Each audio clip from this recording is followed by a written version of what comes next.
legal, quem quiser aprender as meditações tântricas, olha, elas são muito incríveis. E assim, tipo, uma coisa que eu tô aprendendo, acho que eu já podia ter aprendido isso antes, mas eu tô aprendendo antes tarde do que nunca, que é prática diária, tá? É prática diária. Por quê?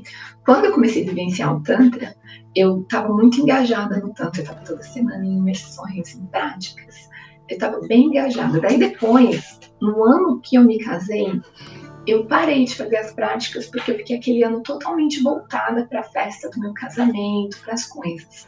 E eu era terapeuta tântrica, mas eu não praticava o tantra mais. Eu estava ocupada demais.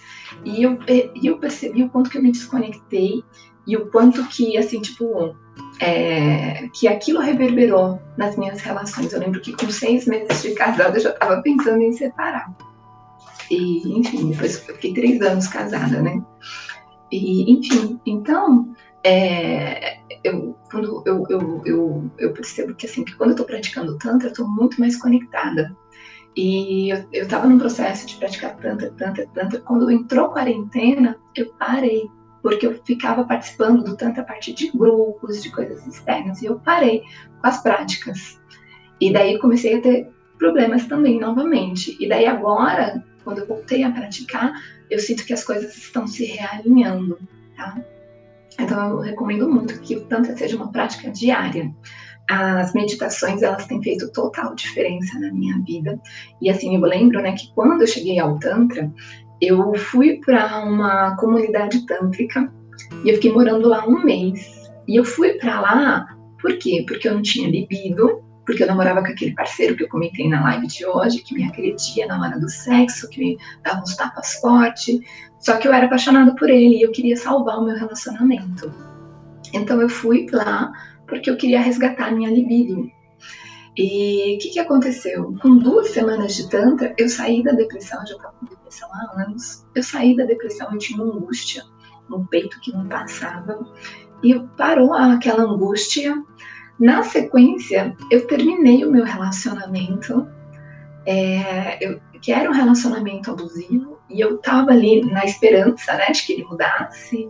E eu entendi que ele era daquele jeito, parei de querer mudar ele, falei, essa pessoa não é a pessoa que eu quero dividir a minha vida.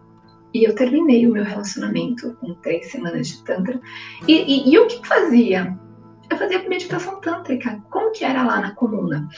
A gente fazia 3 práticas de meditação todo dia. Uma de manhã, uma tarde e uma noite.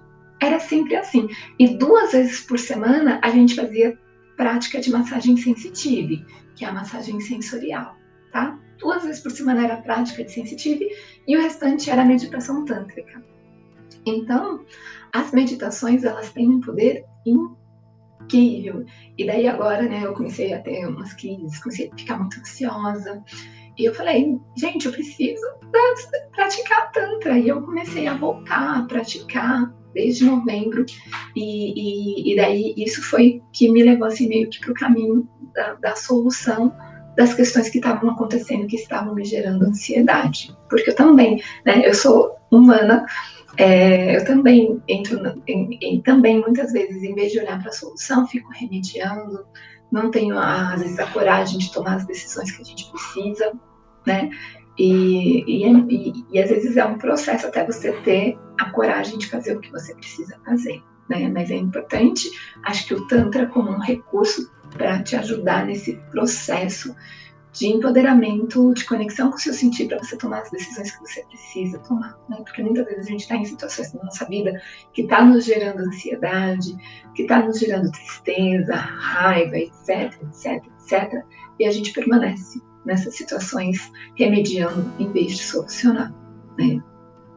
E muitas vezes a solução é colocar um ponto final em algumas situações e a gente precisa ter a força suficiente para soltar, né? O professor Hélio Couto fala muito sobre soltar, não sei se vocês conhecem o professor Hélio Couto, ele fala sobre física quântica e ele fala sobre a necessidade de soltar.